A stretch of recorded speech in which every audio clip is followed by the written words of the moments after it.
Andrew McCabe's much-hyped 60 Minutes interview aired last night. During it, McCabe says that Deputy Attorney General Rod Rosenstein offered to wear a wire, a secret recording device, in order to collect evidence on his boss, President Trump. Watch.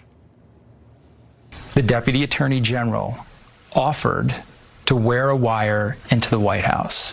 He said, I never get searched when I go into the White House. I could easily wear a recording device. They wouldn't know it was there. Now, he was not joking. He was absolutely serious. And in fact, he brought it up in the next meeting we had. Crazy people. Well, after that aired, the president tweeted that McCabe and Rosenstein engaged in, quote, illegal and treasonous behavior. But maybe the most amazing thing is that as of right now, 8:33 Eastern Time, Rod Rosenstein is still the Deputy Attorney General of the United States of America. How does that happen? Victor Davis Hanson is a senior fellow at the Hoover Institution, and he joins us tonight. Mr. Hanson, he is still the Deputy Attorney General. Now, I mean, at some point, you know, the president's his boss. I mean, that's what the Constitution says. I'm getting confused as to how this is continuing. Yeah, I think he created a pseudo-immunity where the media and politicos said that if Rod Rosenstein was let go, then it was tampered into the Mueller investigation, which was false. But on that clip you played, Andrew McCabe is not a psychiatrist. He's not an internal physician. Neither is Rod Rosenstein. They knew the constitutional limits of the 25th Amendment. It's an incapacitated president, like a Woodrow Wilson, maybe the last week of FDR. It's not a president you happen to disagree with. So what they're basically discussing is how to overthrow or abort a presidency that was duly elected. One of the most disturbing things, Tucker, of the Pelley interview was the high school journalism. We know he came onto the scene, remember, Tucker, with the word insurance policy under the struck page text. Yes. Why wasn't he asked what that insurance policy was? Or why wasn't he asked why he went to a FISA court and did not apprise the judge that that dossier that he said was the chief piece of evidence to get a warrant on a U.S. citizen was not verified, the author had been fired, and most importantly, it was a product of Hillary Clinton's campaign. He didn't say any of that, nor was he asked in that interview.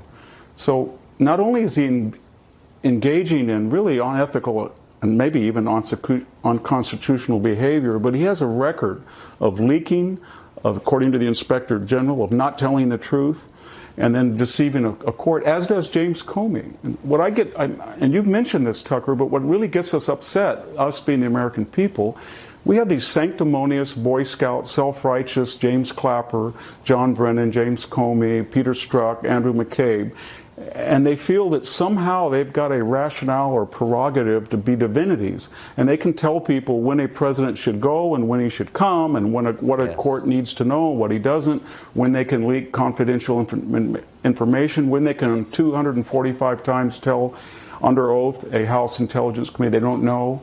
And we can't do that, us the people, but they've created a hierarchy or some type of cadre in Washington.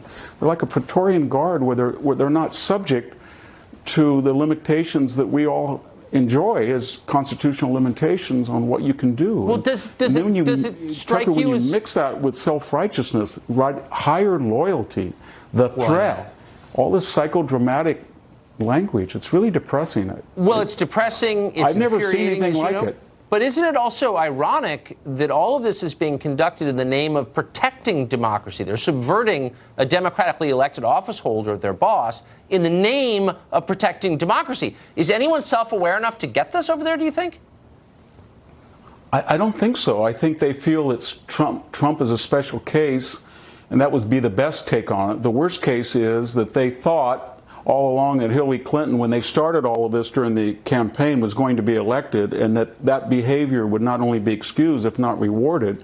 And then once that failed, they thought, well, now we'll take this campaign effort, the dossier, and then we'll board a presidency. When he says he opened up a counterintelligence investigation, he had no grounds for doing so. All he had was the rumors and the smears and the slanders and the fumes of this discredited dossier that he'd been told in 2016 by Bruce Orr himself was unverified and that his own spouse worked on it. So that's all just rhetoric.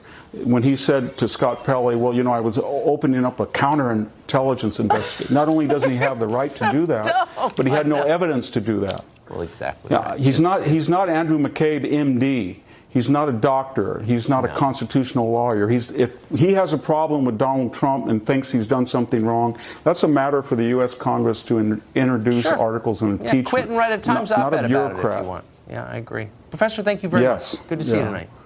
Thank you, Tucker.